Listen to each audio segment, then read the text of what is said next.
नमस्कार, आप देख रहे हैं 4 PM बिहार और मैं हूं अभिषेक मिश्रा। देखिए, हाल के दिनों में जेडीयू के बारे में हम लगातार कह रहे हैं कि नीतीश कुमार की पार्टी जेडीयू में सब कुछ ठीक नहीं चल रहा है। और कितना ठीक नहीं चल रहा है, इस बात का अंदाजा आप इस बात से लगा सकते हैं कि एक के बाद एक कई घटनाक्रम ऐसे सामने आ रहे हैं जिससे लड़ाई बिल्कुल ऐसा लगता है सड़क पर आ गई है। साफ तौर पर यह दिख रहा है कि जेडीयू के अंदर क्या चल रहा है। और जेडीयू के अंदर जो सबसे बड़ी दिक्कत चल रही है वो दिक्कत ये चल रही है कि ललन सिंह के खिलाफ, जेडीयू के जो राष्ट्रीय अध्यक्ष हैं उनके खिलाफ, उन्हीं की पार्टी, जिस पार्टी के वो राष्ट्रीय अध्यक्ष हैं, उन्हीं की पार्टी के कई नेता एक के बाद एक मोर्चा खोलते हुए नजर आ रहे हैं, ललन सिंह की मुखालफत करते हुए नजर आ रहे हैं, ललन सिंह पर आरोप प्रत्यारोप लगाते हुए नजर आ रहे हैं, उन पर निशाना साधते हुए नजर आ रहे हैं। सबसे बड़ी जो खबर आई थी वो खबर यह आई थी कि जेडीयू के दो बड़े नेता आपस में मुख्यमंत्री आवास में भिड़ गए। जेडीयू कोटे के मंत्री अशोक चौधरी और जेडीयू के राष्ट्रीय अध्यक्ष ललन सिंह के बीच मुख्यमंत्री आवास में एक बैठक के बाद दोनों के बीच भिड़ंत हो गई। ललन सिंह ने यह सवाल पूछा अशोक चौधरी से कि आप जब जमुई के प्रभारी मंत्री नहीं हैं तो फिर उस इलाके की पॉलिटिक्स में क्यों हस्तक्षेप कर रहे हैं, क्यों इंटरफेयर कर रहे हैं। टका सा जवाब दिया अशोक चौधरी ने कि हम कहीं किसी से पूछ कर नहीं जाएंगे, हम अपने नेता नीतीश कुमार से पूछ कर जाते हैं। और फिर बड़ा बवाल हुआ जेडीयू में और तब यह बात खुलकर सामने आई कि कुछ तो ठीक नहीं चल रहा है। लेकिन फिर धीरे धीरे जिस तरह का घटनाक्रम सामने आता गया, ऐसा लगा कि नहीं, बहुत कुछ ठीक नहीं चल रहा है।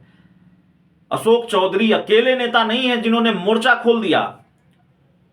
इसके बाद एक और नेता सामने आए, रणवीर नंदन, पार्टी के पूर्व एमएलसी और नीतीश कुमार के काफी खास नेताओं में से एक, करीबी नेताओं में से एक। उन्होंने जेडीयू से इस्तीफा दिया, ललन सिंह के खिलाफ मोर्चा खोल दिया और ललन सिंह को न जाने क्या क्या सुनाया पार्टी छोड़ने के बाद। और अब ललन सिंह के खिलाफ पार्टी के एक और नेता ने मोर्चा खोल दिया है। हालांकि इनको पार्टी से निकाला गया है और इसके बाद इन्होंने ललन सिंह को सामंती बताया है और तमाम तरह के आरोप ललन सिंह पर लगाए हैं। पार्टी के प्रदेश महासचिव प्रगति मेहता की हम बात कर रहे हैं। पार्टी के प्रदेश महासचिव प्रगति मेहता ने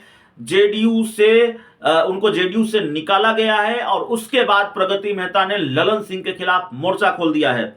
दरअसल जाति गणना पर सवाल उठाए थे और सवाल उठाने से ज्यादा हम ये कहेंगे कि जो प्रगति मेहता थे उन्होंने जाति गणना को लेकर एक मांग की थी बिहार के मुख्यमंत्री नीतीश कुमार से। उन्होंने मुख्यमंत्री नीतीश कुमार को एक पत्र लिखा था, पत्र भी हमारे पास है। उसमें उन्होंने लिखा था कि श्रीमान नीतीश कुमार जी, माननीय मुख्यमंत्री बिहार, मुख्यमंत्री जी, आपने बिहार में जाति गणना करवाकर एक ऐतिहासिक काम किया है। इसके लिए आपको दिल की गहराइयों से धन्यवाद और आभार। बिहार सरकार द्वारा जारी रिपोर्ट में आपका ध्यान अपनी जाति जो धानुक है की ओर आकर्षित करना चाहता हूं। प्रकाशित रिपोर्ट में धानुक जाति की आबादी मात्र 2.139 दर्शाई गई है। यह शायद लिखा हुआ है, जो प्रथम दृष्टा सही प्रतीत नहीं होता है। बिहार के विभिन्न जिलों में धानुक जाति की बहुलता है। मुंगेर, बेगूसराय, झंझारपुर, अररिया, सुपौल, मधुबनी, दरभंगा, सीतामढ़ी, जमुई, बांका, पटना, भागलपुर, शेखपुरा, लखीसराय, नालंदा सहित कई अन्य जिलों में इस जाति की बहुलता है।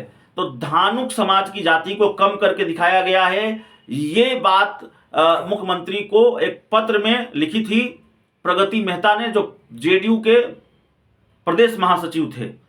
अब इसको लेकर, इस पत्र को लेकर जेडीयू ने उनको पार्टी से निकाल दिया। जो बात सोशल मीडिया पर प्रगति मेहता ने लिखी है, जेडीयू की तरफ से जो कारण बताया गया है उसमें यह बताया गया है कि विचारधारा के विपरीत बयानबाजी करने और पार्टी विरोधी गतिविधियों में संलिप्त रहने पर जनता दल यू ने प्रदेश महासचिव श्री प्रगति मेहता के खिलाफ अनुशासनात्मक कार्रवाई करते हुए पार्टी के सभी पदों से पदमुक्त कर 6 साल के लिए पार्टी से निष्कासित कर दिया है। और प्रगति मेहता ने कहा है कि धानुक समाज की संख्या जाति गणना में कम करके दिखाई थी, जिस पर मैंने मुख्यमंत्री नीतीश कुमार से इसमें सुधार का आग्रह करते हुए पत्र लिखा था। इसी नाराजगी की वजह से बिना किसी नोटिस के अलोकतांत्रिक तरीके से मुझे निष्कासित कर दिया गया। यह तरीका दिखाता है कि जेडीयू में अब सामंती मानसिकता का वर्चस्व है। उन्होंने कहा है प्रगति मेहता ने कि अगर धानुक समाज के अधिकार की बात करने पर उन्हें जेल भी जाना पड़ा तो वे भी आजीवन धानुक समाज के उत्थान की बात करने से हिचकेंगे नहीं। इसके लिए चाहे जो सजा मिले, पर सामंती मानसिकता वाले लोगों के सामने कभी झुकेंगे नहीं। ये बात साफ तौर पर प्रगति मेहता ने कही है। तो बड़ी खबर है। उन्होंने यह भी कहा है कि जेडीयू के राष्ट्रीय अध्यक्ष ललन सिंह की सामंती साजिश और कारण बताओ नोटिस तक उन्होंने नहीं दिया और उसके बाद सीधे उन्हें पार्टी से निकाल दिया गया है।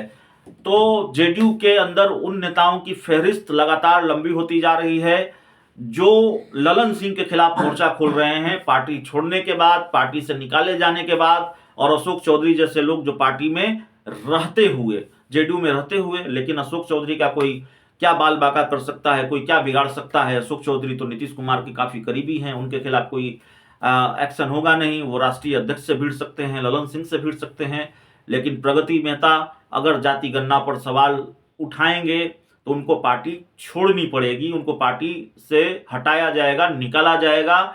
और इसका गुस्सा उन्होंने सोशल मीडिया पर जाहिर किया है और उन्होंने इसको सामंती मानसिकता की साजिश करार दिया है। ललन सिंह पर निशाना साधा है, ये कहा है कि ये सामंती मानसिकता की साजिश है और उन्हें कारण बताओ नोटिस तक नहीं दिया गया है।